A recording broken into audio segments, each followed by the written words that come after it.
In today's breaking story, Congress just stunned Mike Johnson with a Sunday revolt. That's right, Mike Johnson's weekend is not going so well.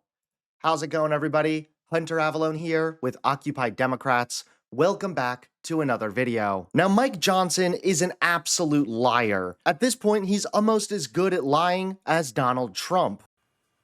Mike Johnson says he's not lying. It's a real tell there.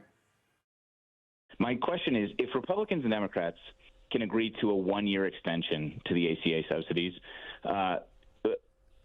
removing this sort of talking point of illegal immigrants draining our resources, as you sit here and lie about this, would you support that bill and bring it to a vote on the House floor? This is a big question that I have for you. Thank you. Yeah, well, not lying. I'm telling you the truth, and you can go look at all the documents yourself. Don't look at Republican paperwork. Look at the Congressional Budget Office, who said that we had at least 1.4 million illegal aliens draining the resources from Medicaid.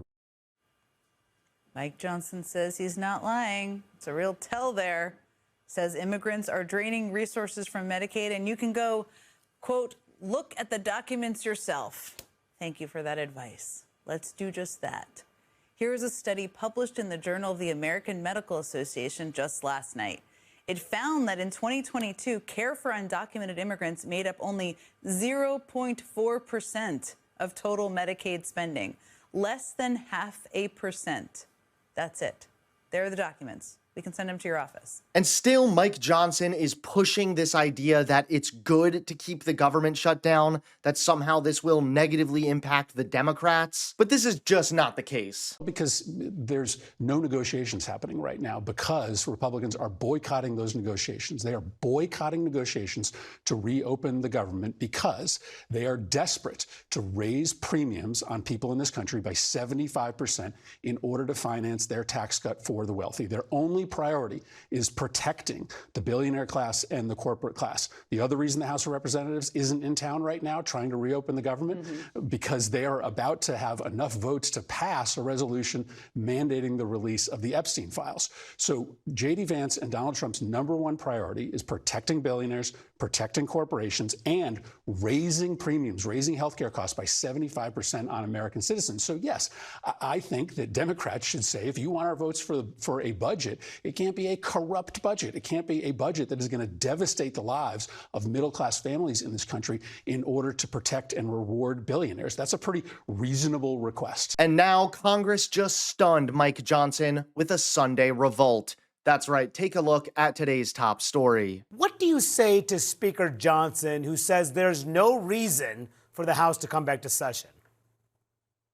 Well, there are a lot of reasons for the House to be in session. We were supposed to be in session the last 2 weeks. We're supposed to be in session next week, irrespective of a government shutdown, because, we have oversight hearings to do. We have legislation to mark up. We have the ordinary business of the people to carry out. And there's no justification to shut everything down just because we're in the midst of the government shutdown. In fact, the fact that there's a government shutdown is all the more reason that we should be there in order to be doing everything we possibly can to get us out of this situation, not to mention the fact that the entire reason the House had to pass a 7-week continuing resolution in the first place is that we were going to miss the deadline for passing a full budget. So even if that 7-week continuing resolution became law, we've already burned a few of those weeks just being out of session. So I think we absolutely should be there.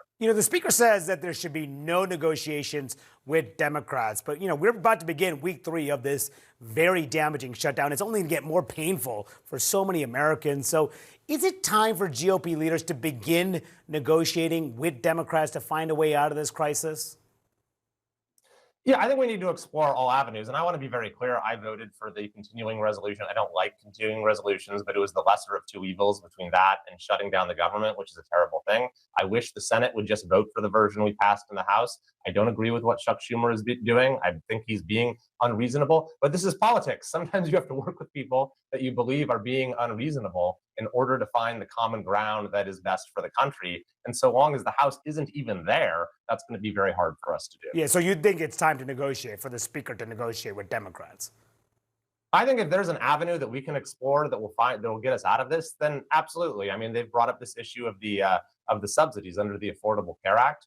There are a number of people in our conference, myself included, who are very concerned about the prospect that people are going to see a sudden increase in premiums. And so if reaching some sort of deal there, or at least a first step towards a deal, which is going to need to be reached anyway, provides a pathway out of the shutdown as well, I don't see why we shouldn't at least look into that.